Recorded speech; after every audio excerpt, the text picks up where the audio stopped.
merci de nous retrouver pour la Foi prise au mot, votre rendez-vous de formation chrétienne.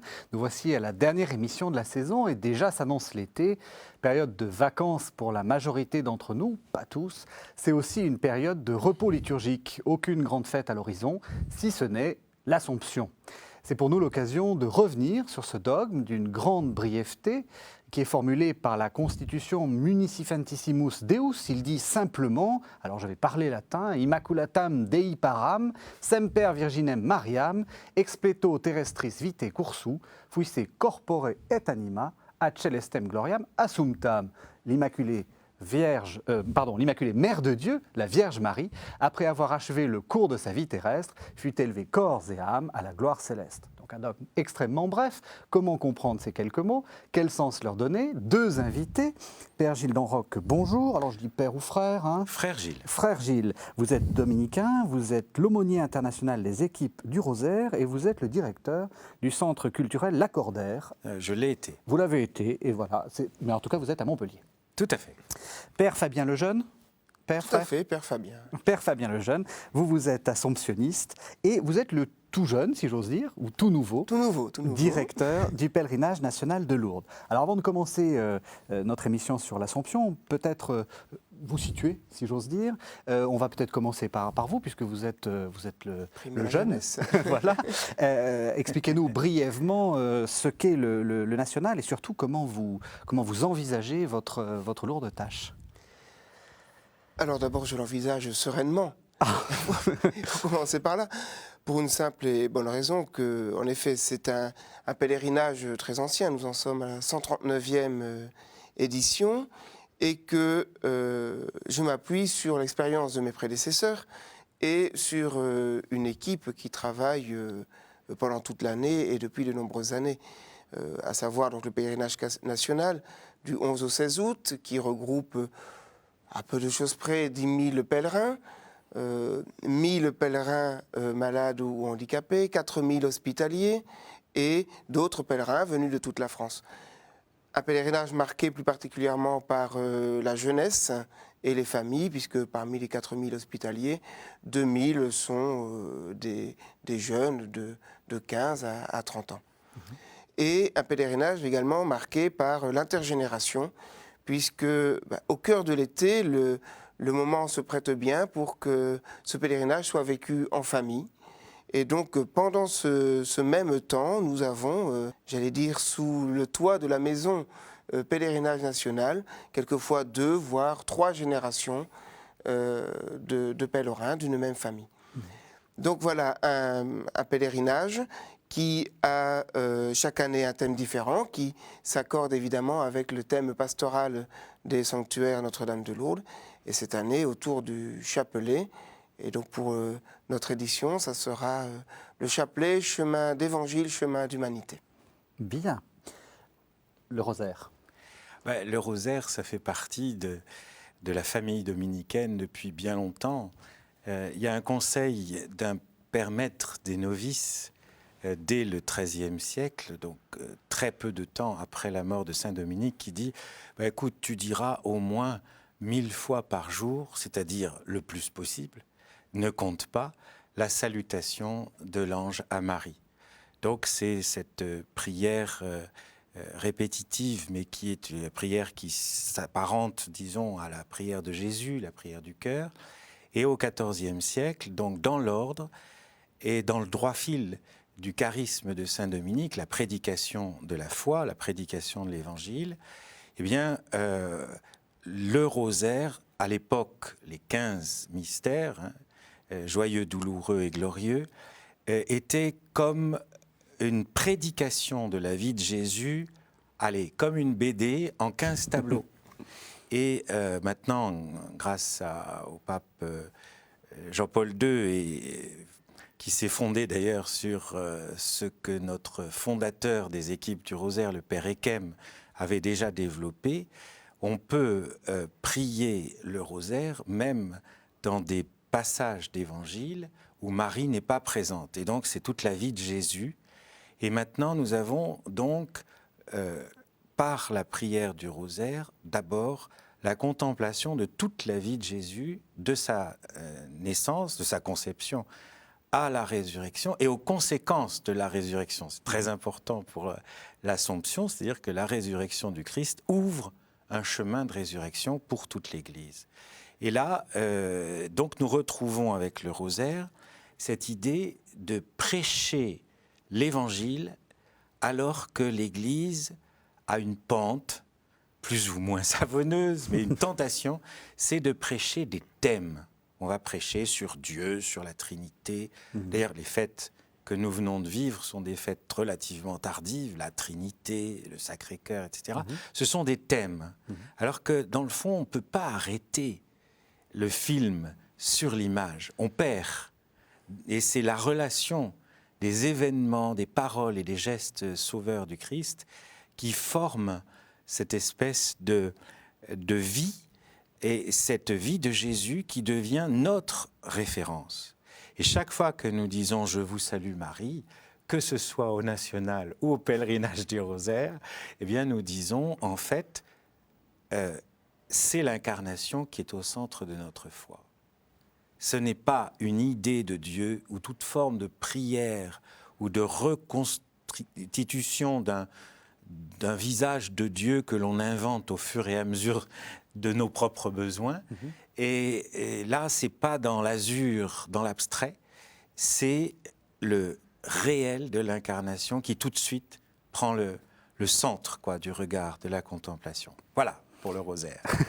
Alors, l'un comme l'autre, vous avez donc vous vous retrouvez à Lourdes. Hein, le pèlerinage du rosaire, c'est en... La première semaine complète d'octobre, voilà, autour de la fête de Notre-Dame du Rosaire du 7 octobre. Pour vous, c'est quoi Lourdes? Parce que en organisant cette émission sur l'Assomption, je me suis dit, il faut prendre des gens qui soient de près ou de loin proches de Lourdes. Peut-être quelques mots là-dessus. Alors, qu'est-ce que c'est? J'ai envie de dire, à titre personnel, d'abord, c'est une expérience de rencontre. Je suis allé pour la première fois à Lourdes en cadeau. Un cadeau que des jeunes qui avaient participé à mon baptême. J'ai été baptisé à 18 ans, et en cadeau, ils m'ont offert un pèlerinage à Lourdes. Et ça a été le lieu d'une rencontre. C'est pas le tout d'être baptisé, encore faut-il vivre cette expérience de connaître le Christ plus en profondeur. Ce que vous disiez à l'instant, c'est connaître l'Évangile, c'est toute la vie du Christ qu'il nous faut connaître, expérimenter. Et Lourdes, c'est le lieu privilégié pour cela. C'est le lieu privilégié parce que l'humanité s'y retrouve. 6 à 7 millions de pèlerins par an, bien portants, malades, courants ou en fauteuil. Et c'est toute la vie des hommes et donc la vie du Christ qui s'y déploie à cet endroit. Voilà. Et Marie, j'ai presque envie de dire, puisque nous y sommes à son invitation, est celle qui, quelque part, nous dit, voilà, maintenant, prenez le temps. Vous êtes là et prenez le temps d'admirer le Christ, de vous tourner vers lui, de l'implorer. Voilà. Pour moi, Lourdes, c'est d'abord le lieu de la rencontre, de l'expérience du Christ, qui est indissociable de la rencontre et de l'expérience de cette vie, cette patte humaine qui se rend à Lourdes pendant les pèlerinages, quels qu'ils soient au demeurant. Alors tout de suite, le Père est parti dans de la théologie. On va continuer vers la théologie et vers la question justement de l'Assomption, qui est le sujet de cette émission. Il a dit, je ne sais pas si vous êtes d'accord, c'est l'incarnation. Et c'est aussi l'Immaculée Conception, c'est toutes ces questions-là. Comment vous liez, vous, Assomption et Immaculée Conception, Incarnation, etc. Parce qu'on a l'impression, je vais être volontiers provocateur, on a l'impression avec tous ces dogmes mariaux, Marie, bon, elle est immaculée, donc ça va, c'est quasiment pas une femme, et elle est, elle monte, elle est assomptée, enfin elle connaît son Assomption, donc elle ne pourrit pas dans la terre comme nous autres. On a l'impression qu'on est en train de la sortir de la chaîne des êtres. Alors je suis volontiers provocateur, mais c'est pour lancer ma question. C'est quoi pour vous l'Assomption? Est-ce que c'est ça? Je crois qu'on a un point de départ vraiment assuré qui est le Concile Vatican II, puisque aussi on est dans des anniversaires, des périodes anniversaires, et moi j'aime bien situer Vatican II un siècle après Lourdes, quoi. C'est donc dans cette continuité, et effectivement la grande affirmation de Lumen Gentium, le 8e chapitre, c'est que Marie fait partie de la race humaine. Voilà. Alors, la fête de l'Assomption, qui est très ancienne dans l'Église d'Orient et puis l'Église d'Occident, on voit bien qu'il s'agit là de rassembler tous les éléments les plus lumineux qui nous permettent de dire que le salut a été opéré par Jésus-Christ à Pâques et qu'il est entré dans sa résurrection après avoir donné sa vie. Ma vie, nul ne la prend, c'est moi qui la donne. Et que donc dans cette liberté la plus totale de l'amour, il va jusqu'au bout et c'est là que le Père, comme disent les Actes des Apôtres, a ressuscité Jésus d'entre les morts. Mais cette résurrection de Jésus inaugure les temps nouveaux. Et c'est le temps de la recréation de l'homme dans l'amour et dans la lumière de la résurrection. Dès lors, on peut voir l'événement de la résurrection comme un événement miraculeux. D'ailleurs, au XIXe siècle, on insiste beaucoup, y compris à Lourdes, plus sur le côté miraculeux et extraordinaire pour emporter l'adhésion de foi. Aujourd'hui, nous avons une autre approche qui est beaucoup plus foi et raison, disons, pour aller vite. Et là, on voit que Marie, dès les Écritures, dès l'Apocalypse, donc la première lecture de la fête de l'Assomption, Apocalypse 12, une femme drapée de soleil. Et ceci est extrêmement important, c'est que c'est la lumière du Christ ressuscité qui l'enveloppe, qui comme l'attire dans sa résurrection. Ce que nous disons, je crois, avec l'Assomption, c'est beaucoup plus que des définitions de théologie systématique. C'est que l'œuvre du salut réalisée par le Christ est en marche.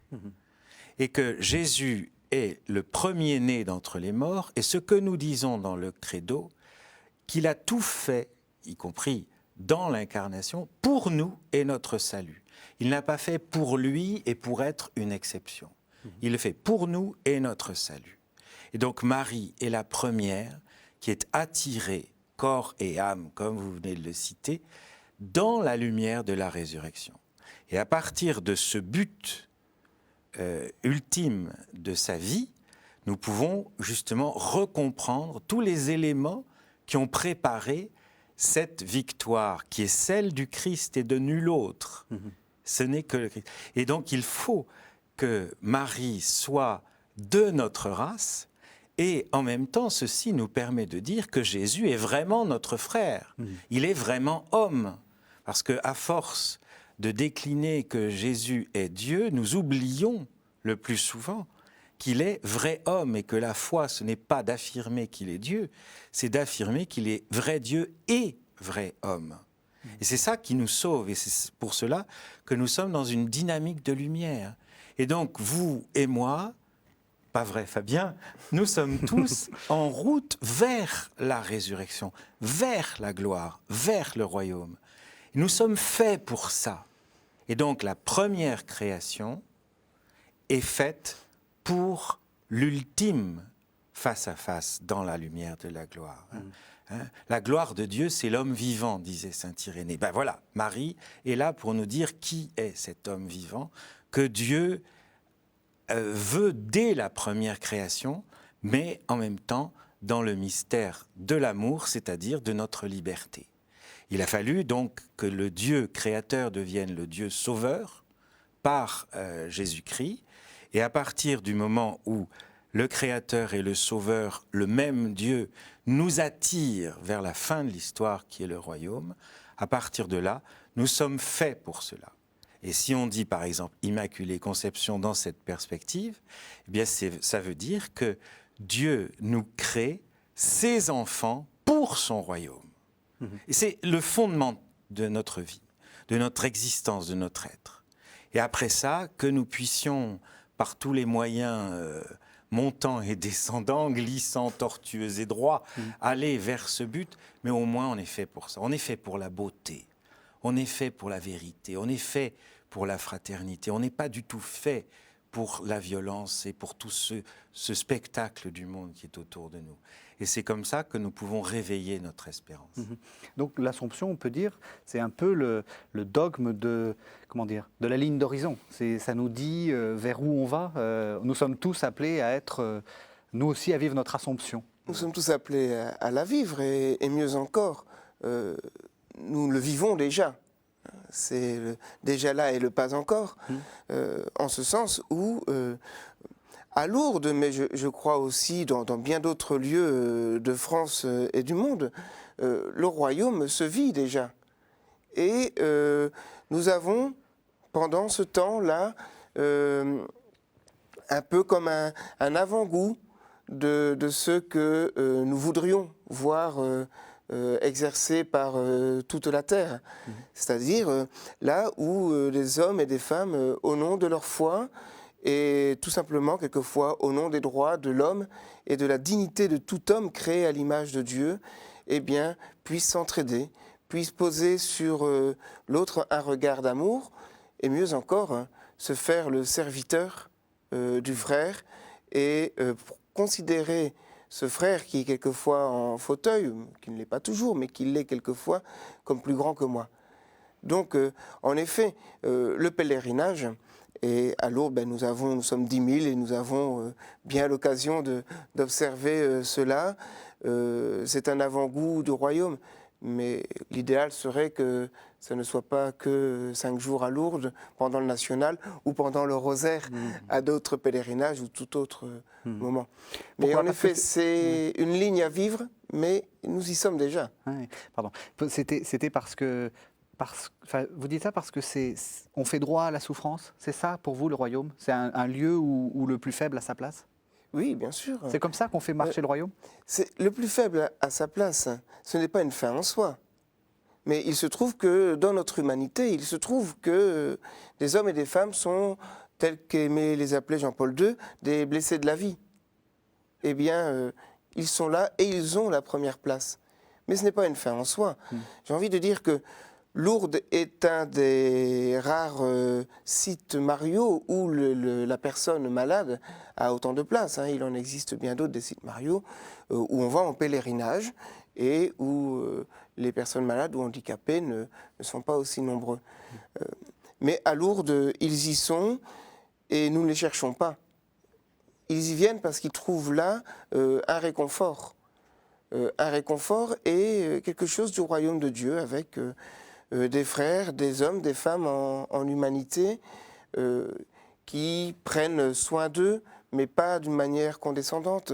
La question, ce n'est pas la question de souffrir pour le royaume, ni de se donner bonne conscience en servant ceux qui sont en souffrance, mais d'avancer ensemble, quel que soit notre état. Alors je vous propose de faire une première pause et nous allons entendre un poème de Verlaine. Alors on connaît bien Paul Verlaine, mais on ne le connaît pas comme poète chrétien. À la fin de sa vie, le recueil Sagesse, donc c'est 1880, contient une série de poèmes et il y en a un qui est particulièrement beau, je trouve, qui commence ainsi « L'âme antique était rude et vaine ». Donc c'est issu de Sagesse. La douleur chrétienne est immense, elle comme le cœur humain.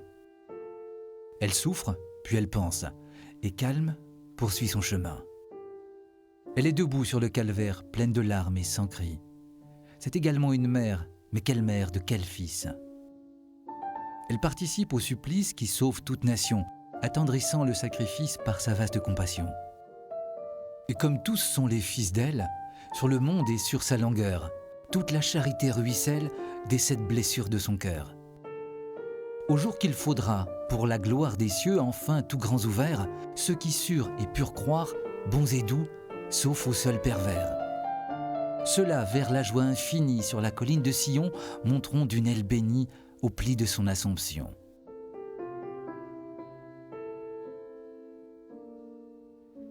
Voilà, un très beau texte qui dit un peu ce que vous disiez. Alors, j'aimerais maintenant qu'on essaie de parler du sens de l'Assomption. Et encore une fois, mon mauvais esprit me fait revenir à l'histoire, et en particulier aux vœux de Louis XIII, puisqu'on sait que le 15 août, c'était traditionnellement, enfin depuis ce vœu de Louis XIII, un jour dédié aux processions nationales. Alors, est-ce que vous diriez que le 15 août, c'est une fête républicaine, une fête nationale, une fête française, comme le 14 juillet Vous priez bien pour la France, vous, pour le 15 août? Tout à fait. Ouais. Le 15 août, juste avant le chapelet radiodiffusé, nous nous retrouvons à la grotte et nous prions pour la France, l'Europe et le monde.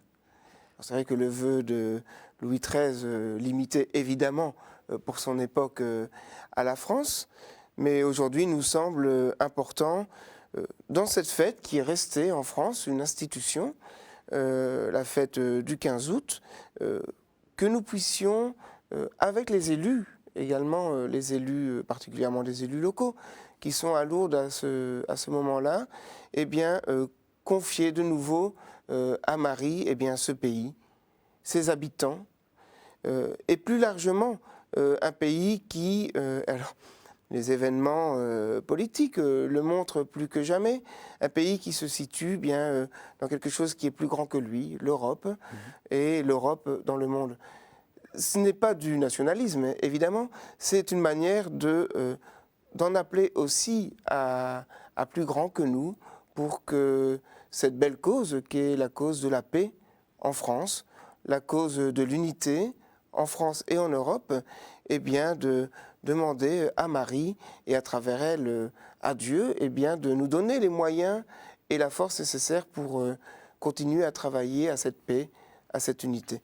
Au-delà de la France, c'est surtout pour les hommes et les femmes qui y habitent, qui traversent, nous le savons tous, de grandes difficultés.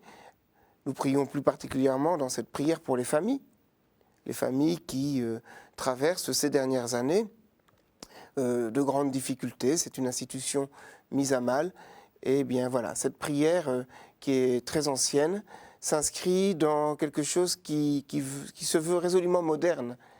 Louis XIII s'est un peu dépassé, certains diront, mais prier pour la paix des familles, la paix dans le monde et en Europe, et pour que la terre de France reste une terre accueillante et où il fait bon vivre pour tout homme, eh bien c'est quelque chose de résolument moderne.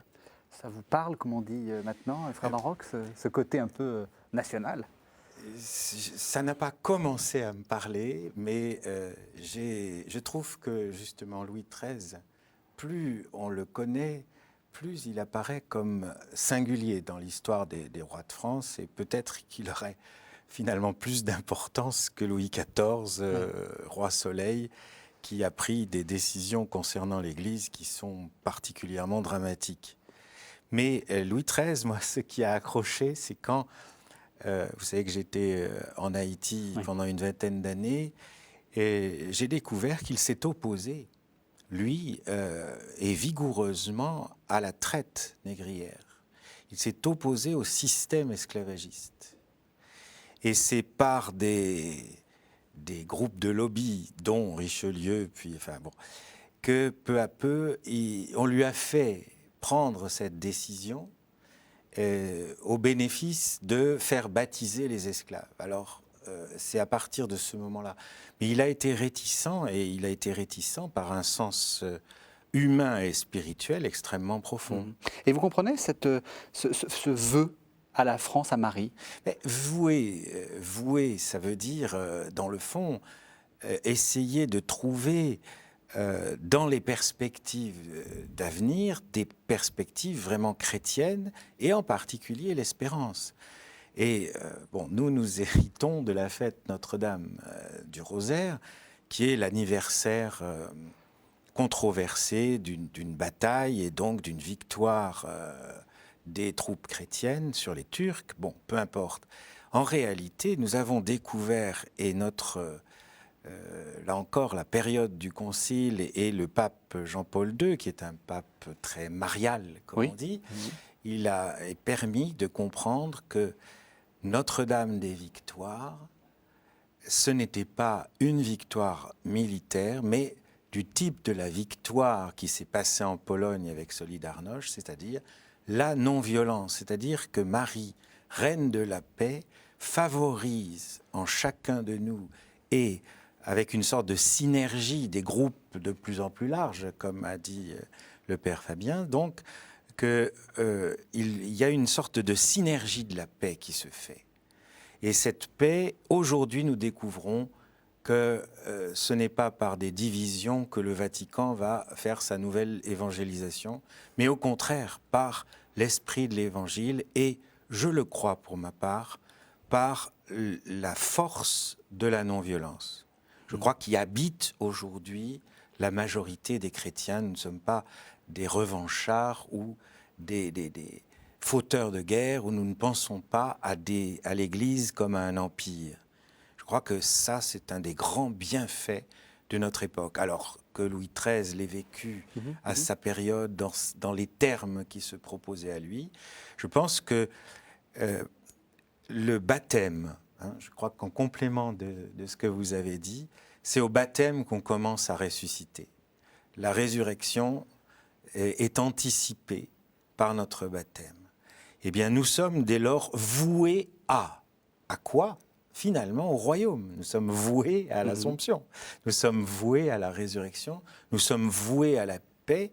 Et les 4 piliers du royaume, c'est amour et vérité, justice et paix, comme dit le psaume, qui se rencontrent. Donc, je pense que nous sommes par là voués à Dieu par la médiation de la paix. J'aurais presque envie de compléter en prenant l'analogie avec le baptême. Vous savez qu'il est un peu de tradition de terminer le baptême par un chant à la Vierge, une manière de confier le nouveau baptisé à cet amour maternel, Marie qui connaît eh bien, les joies de la naissance et aussi toutes les difficultés de la maternité. Eh bien, de la même manière, en priant et en confiant à Marie eh bien, la terre de France, j'ai presque en écho cette question, France, qu'as-tu fait de ton baptême ? Et derrière cela, c'est le rappel pour tous ceux qui participent à cette prière, mais plus largement, même ceux qui n'y sont pas, ceux pour qui nous prions et avec qui nous prions, un rappel à leur propre baptême et une question qui nous est renvoyée à chacun, au nom de notre baptême, que faisons-nous pour la paix et l'unité en France et dans le monde ? Alors deuxième aspect de cette fête, c'est, on avait déjà commencé à le dire, la question de l'humanité. Est-ce qu'on peut dire que c'est une fête de l'humanité, l'Assomption ? C'est une fête de notre, voilà, de ce qu'on va...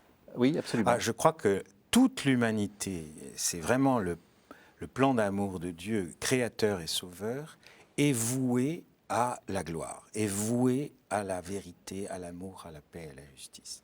Je crois que c'est ça notre vraie direction, la plus fondamentale. Et donc, chaque fois que nous faisons autre chose, nous sommes détournés, dévoyés, divisés de nous-mêmes.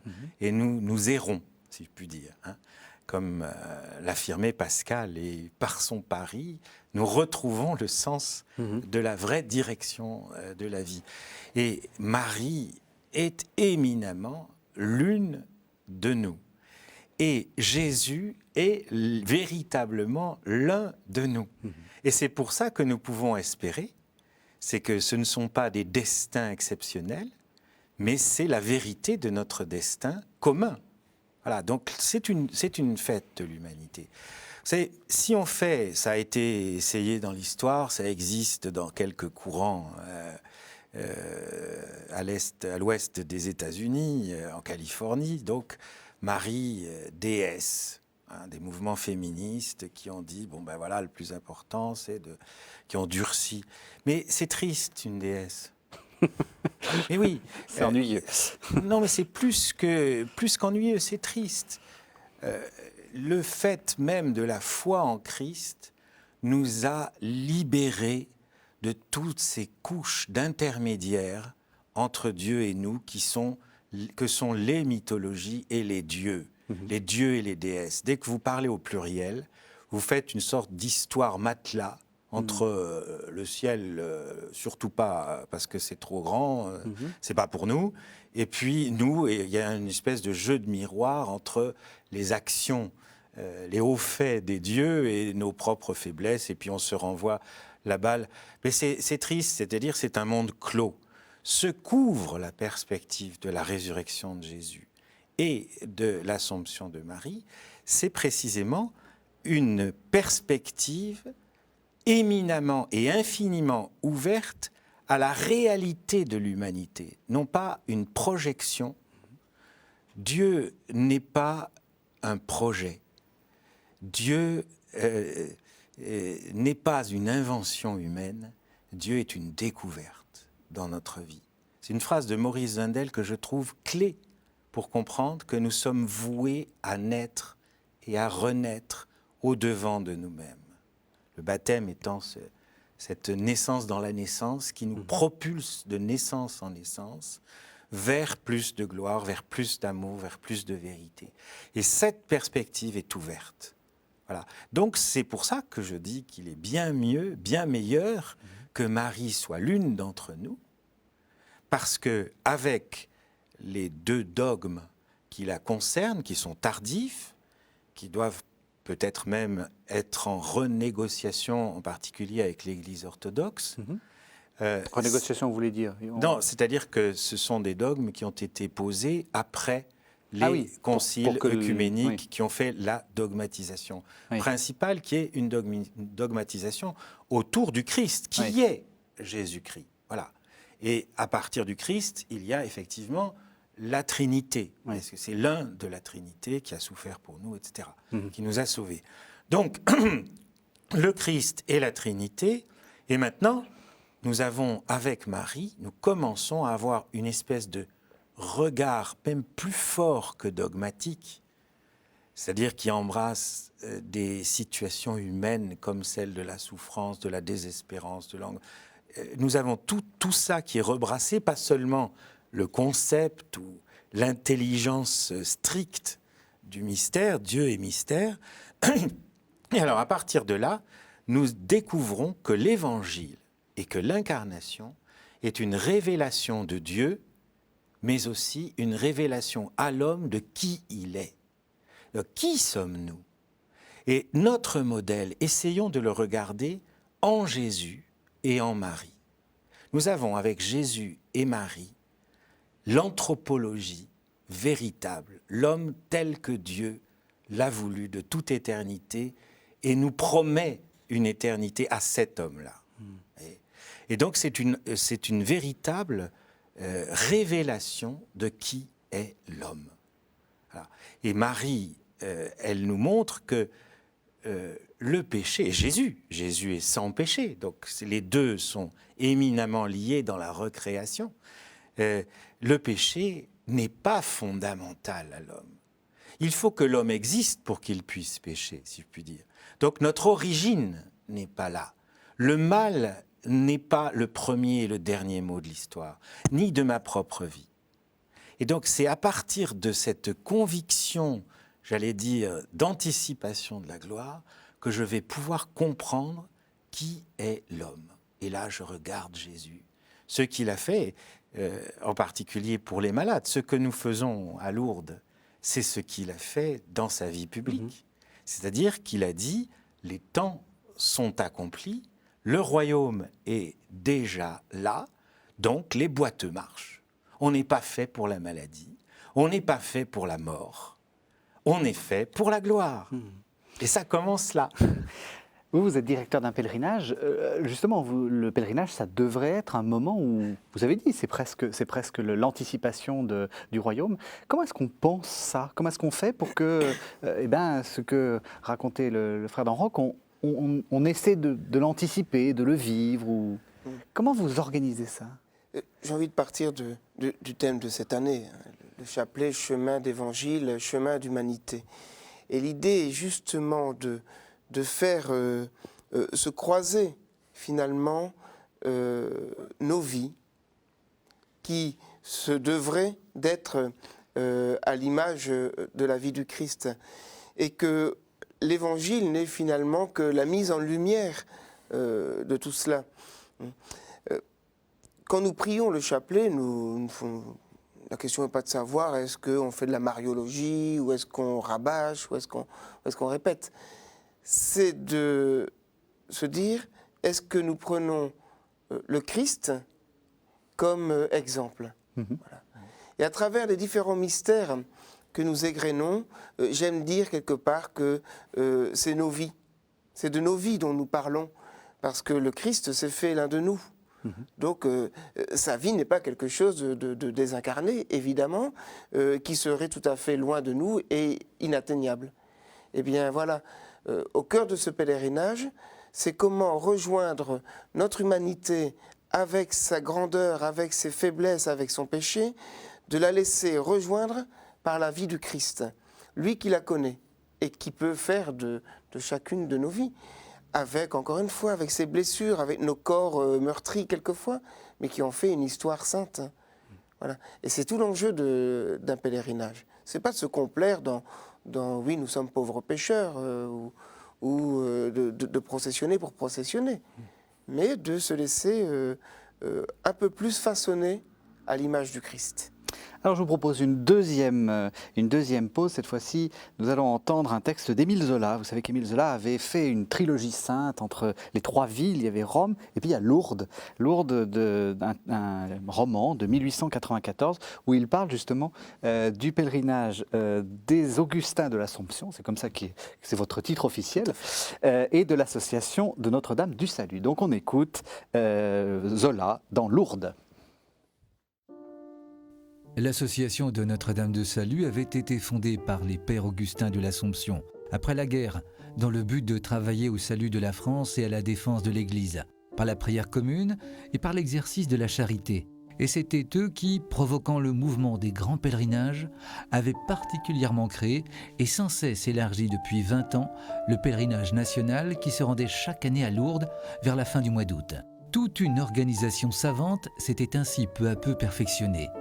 Des aumônes considérables recueillis par le monde entier, des malades enrôlés dans chaque paroisse, des traités passés avec les compagnies de chemin de fer, sans compter l'aide si active des petites sœurs de l'Assomption et la création de l'hospitalité de Notre-Dame de Salut, vaste affiliation de tous les dévouements, où des hommes et des femmes, du beau monde pour la plupart, placés sous les ordres du directeur des pèlerinages, soignaient les malades, les transportaient, assuraient la bonne discipline. Après quoi, les malades n'avaient plus à s'occuper de rien, n'étaient plus que de la triste chair à souffrance entre les mains fraternelles des hospitaliers et des hospitalières.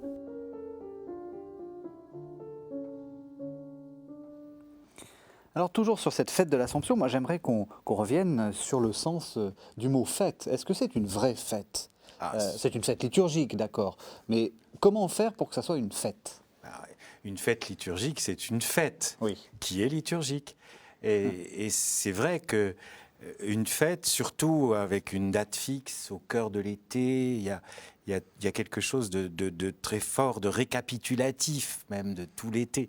Alors, mon intuition que je travaille pour essayer de comprendre la fête de l'Assomption, c'est de voir qu'elle est en termes d'une neuvaine qui commence le 6 août par la fête de la Transfiguration.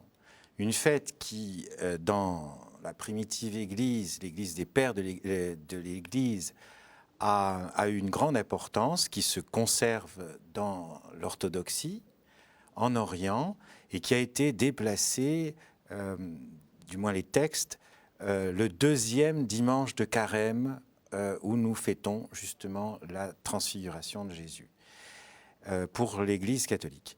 Alors, vous voyez l'importance d'une neuvaine, c'est-à-dire, par exemple, l'Ascension et la Pentecôte. Voilà. C'est le modèle même de la neuvaine, c'est-à-dire qu'il y a un trait d'union entre deux fêtes du Christ. Et dans le fond, la liturgie nous dit que les fêtes sont des fêtes du Christ. C'est pour ça que ce sont des vraies fêtes.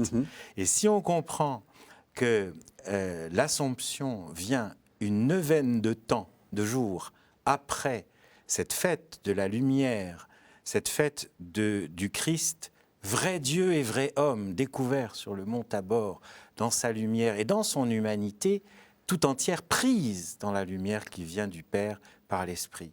Alors à ce moment-là, nous voyons effectivement la femme drapée de soleil en écho, non pas source de la lumière, mais reflet de la lumière du Christ. Et du coup, nous nous comprenons, nous aussi, en fait, comme ceux et celles, le peuple de Dieu, qui reflètent la lumière du salut, la lumière de la résurrection. Voilà pourquoi une fête se célèbre dans la joie et dans dans une joie qui n'est pas s'éclater avec des artifices, mais découvrir que l'Église est fraternelle. Voilà, on est réunis, on est là, on est ensemble.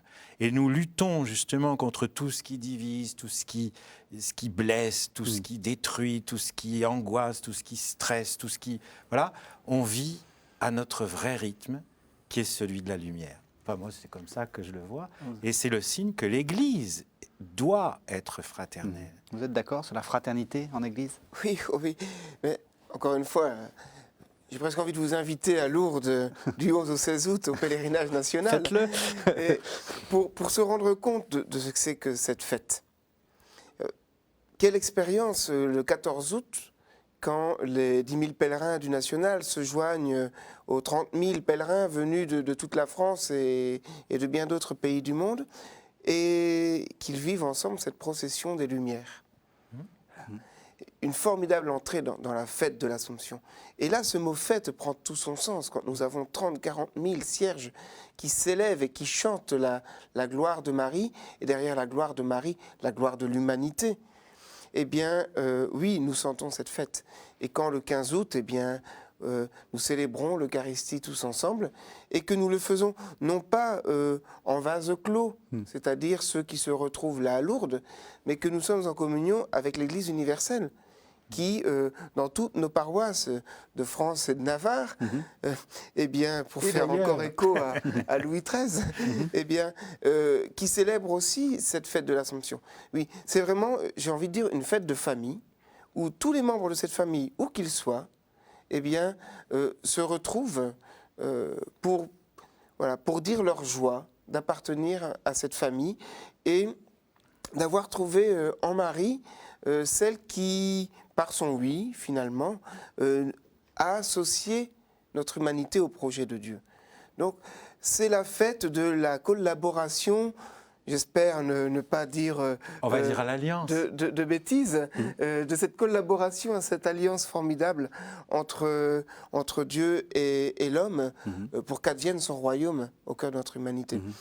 Et ce n'est possible, encore une fois, je vous rejoins tout à fait, que, eh bien, comme quand les hommes acceptent de faire ensemble un bout de chemin, pour reprendre une prière eucharistique, quand des hommes acceptent de passer au-delà de leurs différences culturelles, linguistiques. Et comment on fait? Il faut faire un projet en commun? Il faut faire des réunions en commun? C'est quoi qui fait fraternité? Qu'est-ce qui fait fraternité? Eh bien, j'ai envie de dire, on va commencer par des choses simples. Le regard que je pose sur mon voisin, le regard que je pose sur les événements du monde, la main tendue, pas tant la main tendue que aussi la manière dont elle est accueillie. Et on n'est pas dans le pays des bisounours. Le monde continue à tourner avec ses graves crises et ses difficultés, mais c'est d'être un signe prophétique. Et ça, c'est pas autour d'une table dans une réunion que ça se fait. Ça s'y travaille aussi. Mais j'espère que vous faites des réunions. Oui, il le faut. Mais c'est vraiment très concrètement quand j'accepte de faire ce bout de chemin avec celui qui ne me ressemble pas. Oui. C'est une libération magnifique que de se dire en plus que Dieu est notre frère. C'est ça l'incarnation, c'est ça Jésus de Nazareth, Jésus, fils de Marie, qui est entré maintenant dans sa gloire et qui nous y entraîne. Que Dieu soit notre frère, ceci nous nettoie, nous balaye toutes les autres représentations de Dieu qui soit nous rendent rigides, soit nous donnent uniquement un sens du devoir devant ce Dieu-là, ou bien un Dieu qui n'est pas justement un Dieu de la fête, c'est qu'il est lui-même fraternel, notre Dieu. Le danger, c'est de trop insister sur l'humanité. Je suis un peu provocateur, mais vous savez, on a beaucoup insisté sur le côté... Dieu l'a ressuscité d'entre les morts. Oui. Celui-ci est vraiment le Fils de Dieu, oui. Le centurion devant la croix. Cette affirmation-là, elle a du poids. Mais de dire que oui, il y a bien quelque chose au-dessus de nous, que quand on est vous voulez dire oui, le côté... ce Dieu-là, écoutez, entre nous, c'est un Dieu de la tristesse. Oui. Voilà. Tandis que celui que Jésus révèle avec le maximum d'intensité, c'est un Dieu vraiment de la fête. Et alors, si Jésus vient nous apporter cette libération-là, y compris même face aux faux dieux, ou quel qu'il soit, eh bien, à ce moment-là, nous trouvons dans le peuple de Dieu, en marche vers le royaume, toutes les relations à la fois dynamiques et fraternelles qui se mettent en place justement au fur et à mesure. Ce n'est pas un projet idéologique, vous ne décrétez pas la joie. Elle vient à la mesure même où nous vivons. Et ce qui est dit dans les pèlerinages, ce qui est dit dans les fêtes liturgiques au sens large, c'est que le chrétien au cœur du monde est celui qui, au nom de son Dieu fraternel, met le maximum d'intensité dans toutes les relations humaines. Et dans une culture qui rend tout médiatisé par des écrans, par toutes sortes de moyens techniques, que nous remettions, c'est ce que nous faisons quand nous nous retrouvons dans ces processions de tous les âges, des malades et des bien portants, etc. Voilà, et ce n'est plus une caractéristique qui est notre caractéristique, c'est de devenir membre avec les autres de la fête. Et là, je crois que c'est cette intensité de relations humaines qui va devenir le défi d'une Église fraternelle.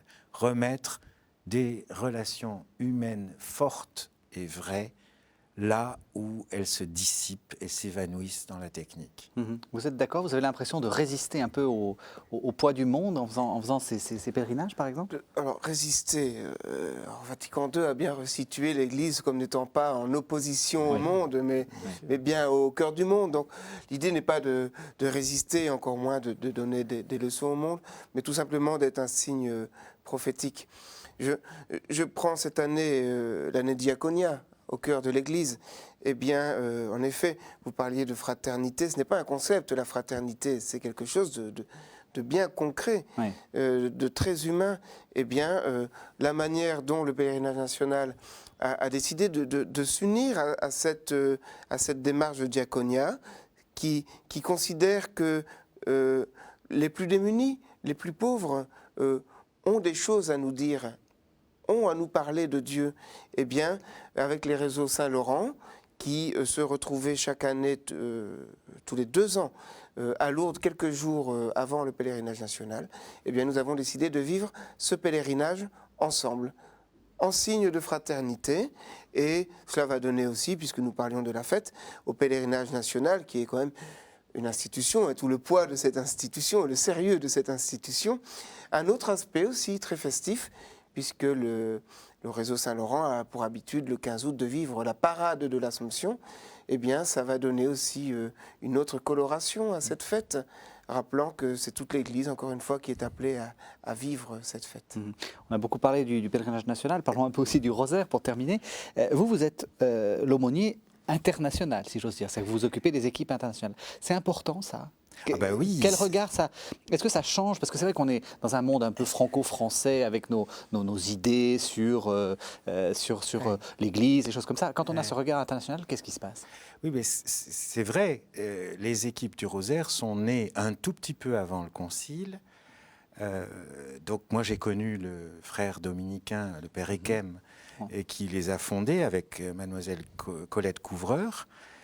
C'est un mouvement qui a pris en France, puisque 40 ans plus tard, il devenait le premier mouvement laïque de France, dépassant les 100 000 membres. Donc, c'était lié, effectivement, à tout ce que le Concile a proposé comme nouveau regard de l'Église sur elle-même.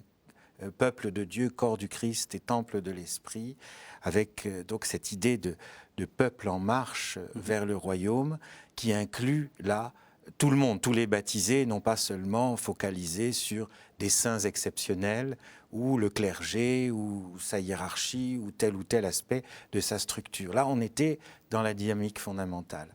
Eh bien, maintenant, depuis une trentaine d'années, par capillarité, les équipes du Rosaire, qui sont donc un mouvement laïque, dont je suis l'aumônier et non pas le décideur.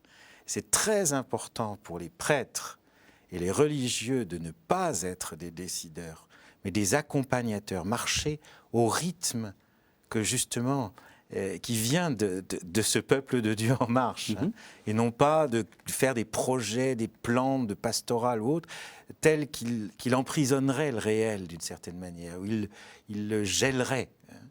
Donc là, il y a une dynamique que l'on retrouve dans d'abord des pays francophones, et maintenant nous sommes sur les 5 continents, et j'en parlais à Fabien, moi mon rêve, c'est plus qu'un rêve, j'espère que ça va devenir une réalité, une belle réalité, c'est d'aller à la rencontre des chrétiens de Chine qui ont tant de difficultés avec les structures, parce que ce sont des rapports de force politiques, historiques, culturels, mais que par des laïcs qui se rencontrent non pas dans des églises, mais dans des maisons, à une quinzaine, tous les mois, et qui prient ensemble, mais qui ont un regard, un partage d'évangile, et en même temps un regard sur leur village, leur quartier, et qui sont la présence de l'Église, là où plusieurs sont réunis en mon nom, je suis au milieu d'eux, quand les structures, les paroisses ou les autres problèmes historiques font qu'il n'y a pas cette relation de fraternité. Donc c'est un petit peu ça que les équipes du Rosaire international, en complément des équipes nées en France et qui continuent d'être un mouvement important en France. Il n'y a pas d'opposition entre national Certainement et international. pas. Eh bien, écoutez, merci à tous les deux. Très brièvement, parce qu'on est vraiment à la fin, comment est-ce qu'on fait pour aller et au national et au Rosaire ? Eh bien, écoutez, le plus simple, puisque nous sommes à l'heure du multimédia, c'est www.pèlerinage-national.org, où vous y trouverez toutes les informations pour vous rendre à Lourdes du 11 au 16 août. Et pour le Rosaire, on cherche sur Internet ? Oui, rosarium.org, puis il y a plein d'autres sites, et autour aussi de toutes les communautés dominicaines, les couvents, les sœurs, les fraternités laïques. Alors, quelques livres. Vous avez déjà en main, Gilles Denroc, votre livre « Divine Poésie », qui est paru aux éditions Le Thielleux, Paroles et Silence. Oui. Sinon, vous avez parlé de Joseph Ekem, donc c'est Aujourd'hui le Rosaire, c'est paru au Cerf. C'est une réédition. C'est une réédition du Père Ekem. Du Père Ekem. Et puis un livre que vous nous avez amené et dont vous nous dites le plus grand bien, Marie au plus près des Écritures, pardon, j'arrive pas à me relire, de Guy Touton et qui est paru aux éditions Artege. Merci à tous les deux. Nous vous souhaitons tous les trois un bon été, je crois qu'on peut dire ça. Vous pouvez retrouver cette émission sur ktotv.org. Bon été à tout le monde. Merci.